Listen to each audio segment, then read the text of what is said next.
आजकल हर कोई 15 minute 20 second 1 minute का शॉर्ट देखता है और उतने में वो परम ज्ञानी हो जाना चाहता है। वीर भोग्य वसुंधरा, वीर ही इस वसुंधरा का भोग करेंगे।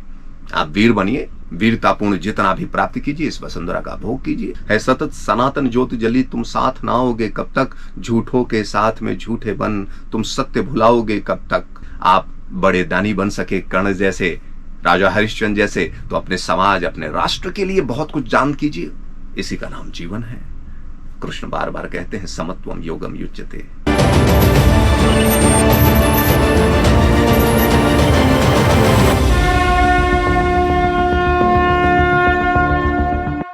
नमस्कार, मैं प्रदीप तिवारी शून्य साधना के इस चैनल में मैं पुनः आपका स्वागत करता हूं। मित्रों, कैसी चल रही है आप सबकी शून्य साधना? यदि आप हमारे इस चैनल पर नए हैं तो मैं आपसे आग्रह करूंगा कि हमारे पिछले वीडियोस को एक एक करके देखिए। यदि आप साधना को समझना चाहते हैं, जीवन में बहुत कुछ प्राप्त करने की इच्छा रखते हैं, कहीं ना कहीं निराशा है, कहीं ना कहीं बहुत कुछ जानकारी होने के बाद भी, ज्ञानी होने के बाद भी, सब कुछ होने के बाद भी अगर नैराश्य है या ऐसा लगता है कि अभी भी ये अचीवमेंट नहीं हो पाया, तो आपको साधना करना पड़ेगा। बिना साधना के आप कुछ भी साध नहीं पाएंगे। तो अगर आपने अब तक अपने जीवन में जो कुछ भी पाया है, सबने कुछ ना कुछ पाया है, तो यानी कि साधक तो सभी हैं। तो इस बात के लिए मैं तो पहले आप सबको बधाई दे दूं कि आपने साधा है। कहते हैं कि बड़े भाग मानुष तन पावा, यानी कभी ना कभी हमने ये साधना की है कि कहते हैं कि 84 लाख योनियों में ये मनुष्य योनि हमको मिली। ये भी एक साधना का परिणाम है। लेकिन कहते हैं ना कि जब कोई एक नया काम शुरू होता है तो फिर आपको साधना करनी पड़ती है, फिर शुरुआत होती है, फिर एक नया तप, फिर एक नई साधना। जैसे हर बच्चा, कहते हैं ना कि शरीर जन्मता मरता है, ऊर्जा जो हमारी आत्मा जो है वो कभी जन्म और मरण उसका हो ही नहीं सकता है। और यही बात एनर्जी के नियम में हम पहले भी अपने एपिसोड में बता चुके हैं। तो बस यहाँ ध्यान देने योग्य बात है कि बचपन में जब हम आए या हमारे पिता आए, हमारे पूर्वज आए, तो उन्होंने भी शुरुआत वही क ख ग घ, A for apple, B for ball, या मतलब ABCD 1 2 3 4 से शुरुआत किया, प्रैक्टिस किया। पढ़ाई में, खेती में, व्यवसाय में, खाना पकाने में, गृह कार्य करने में, विभिन्न कार्यों को करने के लिए हमने क्या किया?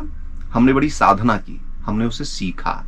और जिसने बड़े मनोयोग के साथ, बड़े ध्यान के साथ सीखा, वो बहुत अच्छा साधक बना, उस क्षेत्र का कुशल व्यक्ति बना, नेतृत्व किया उसने अपने अपने क्षेत्रों का, यश मान धन सब कुछ पाया। उसके बाद हम में से कई लोग औसतन रह जाते हैं, साधारण रह जाते हैं, जिनके मन में ये आता है कि फलां को बहुत कुछ मिल गया या मुझे इतना कुछ मिल सकता है, आखिर मिले कैसे? ये होता है, मेरे साथ भी हुआ। और जब हुआ तो कहते हैं कि जब तक अभाव नहीं होगा, जब तक आपके अंदर किसी भी चीज का अभाव नहीं होगा, तो आपके अंदर कुछ पाने का भाव नहीं होगा। जब तक अभाव नहीं होगा तब तक आपके अंदर कुछ भी बनने, कुछ भी करने, कुछ भी पाने का भाव नहीं होगा। और एक बार जब भाव जग गया तो आपकी साधना, आपका तप, ये बहुत ही आसानी से हो जाता है। किसी फिल्म में आपने वो गाना भी सुना होगा, वो लाइनें सुनी होगी गजल की, मुश्किल नहीं है कुछ भी अगर ठान लीजिए। तो बस कुछ भी आप ठान लेते हैं तो वो कर लेते हैं। गीता में कृष्ण भी बार बार यही कहते हैं, अभ्यासेन कौन्तेय, यानी कि किसी भी कार्य को अभ्यास से, हे कुंती पुत्र, हे अर्जुन, किसी भी चीज को तुम अगर अभ्यास करोगे तो वो चीज प्राप्त कर लोगे। जैसे अभ्यास से तुमने बहुत सारी विद्याएं, बहुत सारे अस्त्र शस्त्र, अग्निआस्त्र तुमने सीख लिए, उसको साध लिए हैं, उसी तरीके से आज जो ये प्रश्न कर रहे हो और कह रहे हो कि मैं कैसे एक कुशल साधक बनूंगा, मैं कैसे ज्ञानी बनूंगा, कैसे मैं इसको साध पाऊंगा, तो ये अभ्यास से होता है। अभ्यास आज से शुरू करोगे, कभी ना कभी इसको भी साध लोगे। अब सवाल वही उठता है, हम साधें कैसे? अलग अलग इसकी विधियां हैं। गीता जी में 3 विधि बताई गई हैं, कर्म योग, ज्ञान योग, भक्ति योग।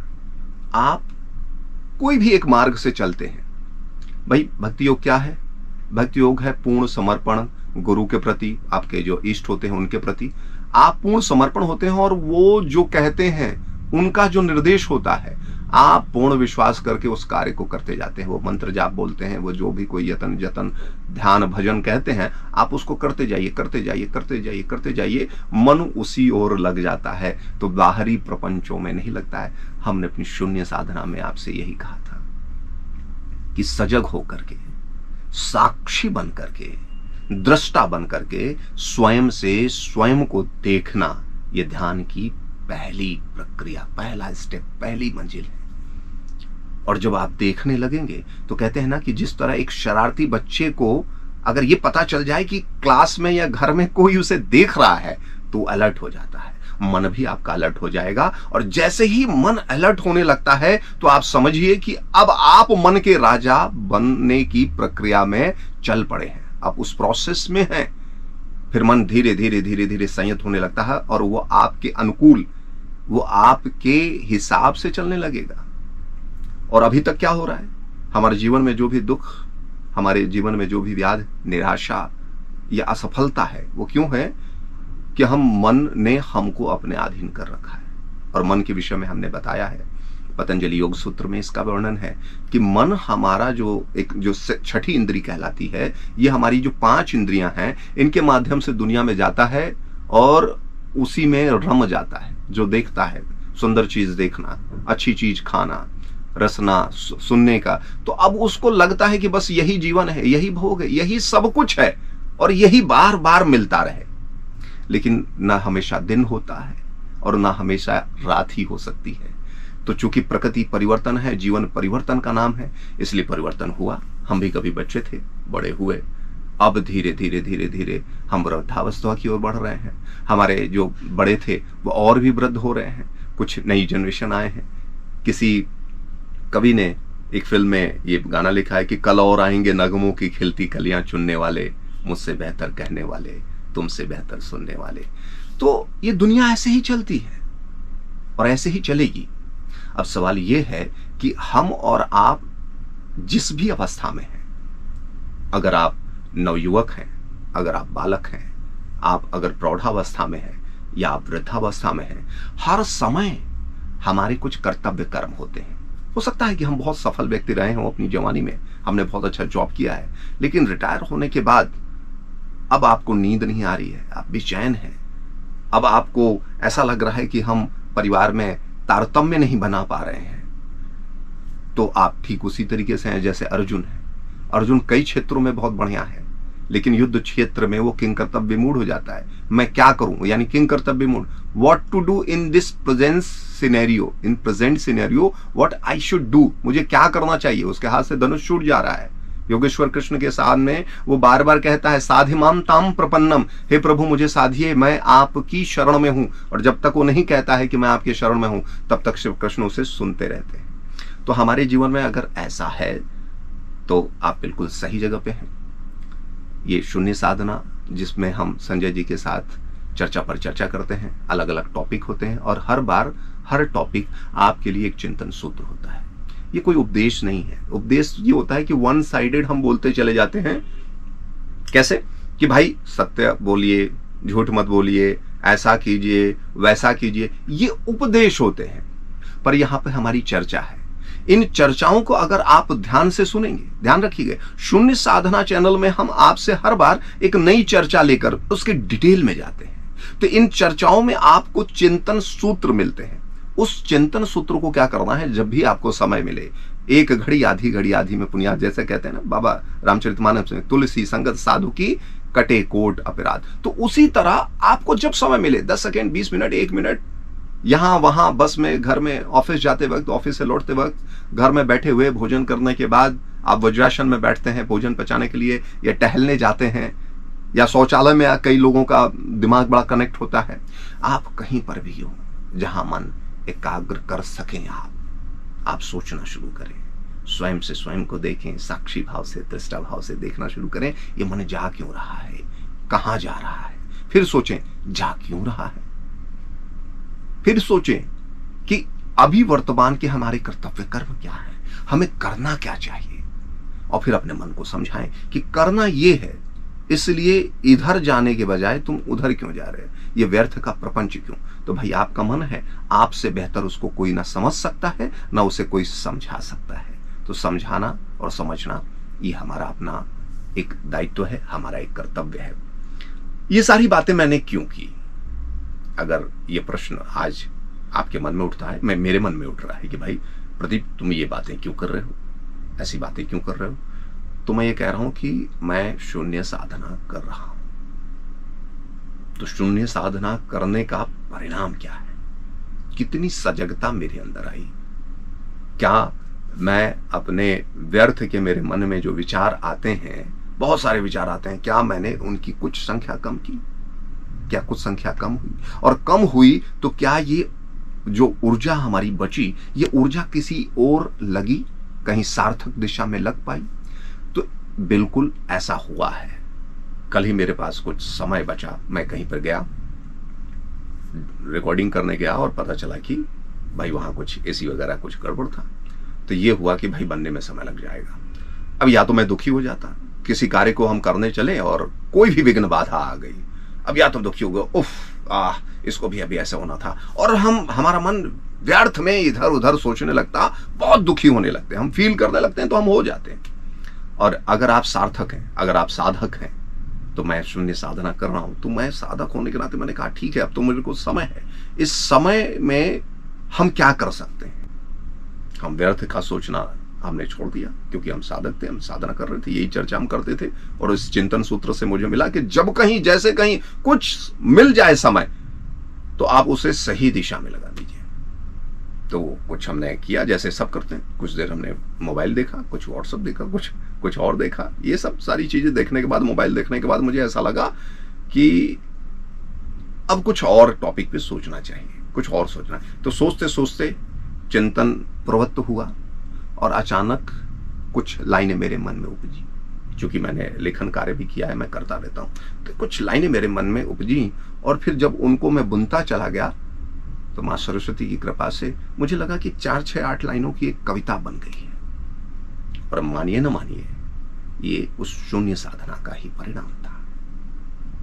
साधना हमेशा सकारात्मक परिणाम देती है। तो इसलिए कबीर बाबा बार बार कहते थे, रे मन साधो। देखिए, कल की साधना ने जिस कविता को जन्म दिया है, मैं आपके सामने वो कविता रखना चाहता हूं। इसकी पहली लाइन है सतत सनातन ज्योति जली। है सतत सनातन ज्योति जली, तुम साथ ना आओगे कब तक। है सतत सनातन ज्योति जली, तुम साथ ना आओगे कब तक। झूठों के साथ में झूठे बन, तुम सत्य भुलाओगे कब तक। है सतत सनातन ज्योति जली, तुम साथ ना आओगे कब तक। झूठों के साथ में झूठे बन, तुम सत्य भुलाओगे कब तक। और तुम कोट पैंट पहनो चाहे, तुम कोट पैंट पहनो चाहे, या सरल सनातनी भेष धरो।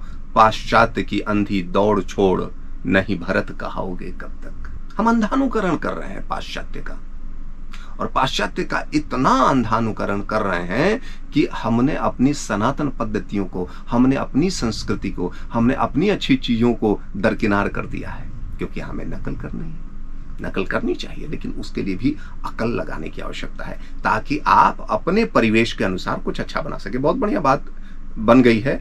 तुम कोट पैंट पहनो चाहे, या सरल सनातनी भेष धरो। पाश्चात्य की अंधी दौड़ छोड़, नहीं भरत कहाओगे कब तक। जिस देश की मिट्टी में जन्मे। बहुत महत्वपूर्ण लाइन है, क्योंकि मैं ये फील करता हूं, मुझे बड़ा दुख दर्द होता है कि जिस देश की मिट्टी में जन्मे, जिस देश की संस्कृति ने पाला, कि पाश्चात्य के झूठे रंग ढंग में जयचंद कहाओगे कब तक। छोटी सी चीजों, छोटे से प्रलोभन में बिक जाने वाले को हम जयचंद कहते हैं। सिर्फ अपना लाभ देखना, अपनी दुश्मनी निकालने के लिए तुम अपने देश, अपनी संस्कृति को दांव पे रख देते हो। तो ये लाइन है कि जिस देश की मिट्टी में जन्मे, जिस देश की संस्कृति ने पाला, पाश्चात्य के झूठे रंग ढंग में जयचंद कहाओगे कब तक। है सतत सनातन ज्योति जली, तुम साथ ना आओगे कब तक। झूठों के साथ में झूठे बन, तुम सत्य भुलाओगे कब तक। कहा गया है कि सत्य ही ब्रह्म है, सत्यम ब्रह्म, ऐसा कहा है। गांधी जी ने भी अपने जीवन में पहले कहा कि ईश्वर ही सत्य है। लंबे समय तक इस टॉपिक पे वो अपना साधना करते रहे, सोचते रहे। साधना जब चलती रहती है तो अचानक कभी कभी कुछ नई चीजें निकल के आती हैं। जीवन के उत्तरार्ध में जाकर उनको एक नई अनुभूति हुई, और उन्होंने कहा, जो उन्होंने पहली लाइन लिखी थी कि ईश्वर सत्य है। तो उनको लगा कि भाई अगर मैं कहूंगा ईश्वर सत्य है तो दूसरे धर्म वाला व्यक्ति कहेगा कि नहीं भाई, मैं तो आप वाले ईश्वर को मानता ही नहीं, मैं तो इस वाले ईश्वर को मानता हूं। तो भाई ईश्वर सत्य नहीं है, फला सत्य है, ढिमका सत्य है। तो ये लाइन परफेक्ट नहीं है, लाइन कुछ और होनी चाहिए। उन्होंने लाइन को चेंज किया, मतलब मॉडिफाइड किया, पहले से बेहतर किया। क्या कर दिया उन्होंने? सत्य ही ईश्वर है। अब कोई दिक्कत नहीं है। अब आप किसी भी धर्म से हो, किसी भी संस्कृति से हो, किसी भी प्रोसेस को मानने वाले हो, तुम इस बात को स्वीकार करने में शायद तुम्हें किसी प्रकार की कोई परेशानी नहीं होगी कि सत्य ही ईश्वर है। वो तुम्हारा भी ईश्वर, वो सत्य है, हमारा भी ईश्वर सत्य है। तो सत्य, ईश्वर ही सत्य है या सत्य ही ईश्वर है। तो ये छोटी छोटी चीजें होती हैं। उसी तरीके से जब आप साधना शुरू करते हैं तो आपको अनुभूति होना शुरू हो जाती है। मैंने बहुत पहले कई बार उदाहरण दिया, बार बार वही उदाहरण मैं देता हूं ताकि समझने में आसानी रहे कि आप कहीं से भी जो भी कुछ जान रहे हैं, चाहे वो किसी बुक से हो, किसी व्यक्ति के द्वारा हो, माँ, गुरु, पिता, समाज, गूगल या किसी भी माध्यम से जो भी हम जान रहे हैं, वो ज्ञान नहीं है, वो सिर्फ एक जानकारी है। जानकारी पर जब हम रिसर्च करते हैं अपना, यानी उस पर निरंतर चिंतन करते हैं, उस पर ध्यान देते हैं, ध्यान यानी शून्य साधना, शून्य साधना के लिए ध्यान की आवश्यकता है। तो जब हम ध्यान देते हैं तो हम साधना करने लगते हैं और ध्यान ही एक दिन आपको पूर्ण करता है उस विषय की ओर। जब आप पूर्ण होते हैं तो आप उस विषय के ज्ञानी कहलाने लगते हैं। जैसे मैंने चाय बनाने की जानकारी कहीं से भी प्राप्त कर ली, किसी ने भी मुझे बताया, मैंने पढ़ा या किसी को देखा, उसके बाद अब मैं चाय बनाना शुरू करूंगा। लेकिन क्या एक बार में ही मैं बहुत अच्छी चाय बना सकूंगा? शायद नहीं। हर बार जब मैं कुछ प्रयास करूंगा तो कुछ नई चीजें सीखूंगा। इतनी देर पकाना चाहिए, इस मात्रा में इसको डालना चाहिए, ये डाल दें तो ऐसा होगा, वो डाल दें तो वैसा होगा, ये माप, ये मात्रा, इस प्रक्रिया को, इस विधि को पालन करने से ये ऐसा होगा, ये वैसा होगा, ये इस तरीके का स्वाद देगा, वो उस तरीके का स्वाद देगा। तो जीवन में इन प्रक्रियाओं को बार बार करने से और हर बार इसको ध्यान रखने से कि पिछली बार किया तो क्या हुआ, इस बार मैंने नया क्या किया, पिछली बार जैसी प्रक्रिया को इस बार दोहराया तो बिल्कुल वही टेस्ट आया, और एक दिन आप कुछ एक नई चीज ढूंढ के लाएंगे। फिर आपको लोग कहने लगेंगे कि फला चीज आप बनाते हैं, फला चीज आप पकाते हैं, फला चीज आप पढ़ाते हैं, फला चीज आप समझाते हैं, बहुत अच्छी तरीके से होता है। तो ये जो बहुत अच्छी तरीके से होता है, अगर ये कॉम्प्लीमेंट अगर आपको पाना है, ये प्रोत्साहन शब्द अगर आपको सुनना है, तो आपको साधना करना पड़ेगा और सतत निरंतर साधना करना पड़ेगा। तो वही बात है, आपको सत्य की शरण में आना पड़ेगा। सत्यम शरणम गच्छामि। अगर आप देखें, ये शब्द एकदम सनातनी शब्द है, ठीक है ना। और यही कारण है कि भारत की अशोक की लाट अगर आप देखें तो उसके नीचे कौन सा ध्येय वाक्य लिखा हुआ है बताइए? तो उसमें लिखा हुआ है सत्यमेव जयते। एक सत्य है जो हर समय, हर स्थिति में जिसकी जय होती है वही श्रेष्ठ बना रहता है। हर युग में, युग बदल जाए, समय बदल जाए, परिस्थिति बदल जाए, पर सत्य सत्य ही रहेगा। और अटल सत्य क्या है इस जीवन की कि एक दिन ये शरीर नाश होगा, तो शरीर मिला है, ये साधन है, साधना किया जाए और जो भी प्राप्त है, वीर भोग्य वसुंधरा, वीर ही इस वसुंधरा का भोग करेंगे। आप वीर बनिए और जितना वीरतापूर्ण जितना भी प्राप्त कीजिए, इस वसुंधरा का भोग कीजिए और अपने आसपास के लोगों के लिए दीजिए। आप बड़े दानी बन सके, कर्ण जैसे, राजा हरिश्चंद्र जैसे, तो अपने समाज, अपने राष्ट्र के लिए बहुत कुछ दान कीजिए, उनको दे दीजिए। और उसके बाद एक न एक दिन इस दुनिया को छोड़ के जाना है, तो कुछ काम ऐसा भी करिए कि जाना हमारा बड़ा आसान हो जाए। इसी का नाम जीवन है। कृष्ण बार बार कहते हैं समत्वम योगम युज्यते। हमारी शून्य साधना का ये एपिसोड आपको कैसा लगा, कमेंट में आप जरूर लिखिएगा। अगर आप अब तक ये वीडियो देखते रहे हैं तो मैं बार बार आपको साधुवाद देता हूं, क्योंकि इस तरीके के विषय आजकल हर कोई 15 मिनट, 20 सेकंड, 1 मिनट का शॉर्ट देखता है और उतने में वो परम ज्ञानी हो जाना चाहता है। तो इसी तरह बने रहिए हमारे साथ, शून्य साधना चैनल पे।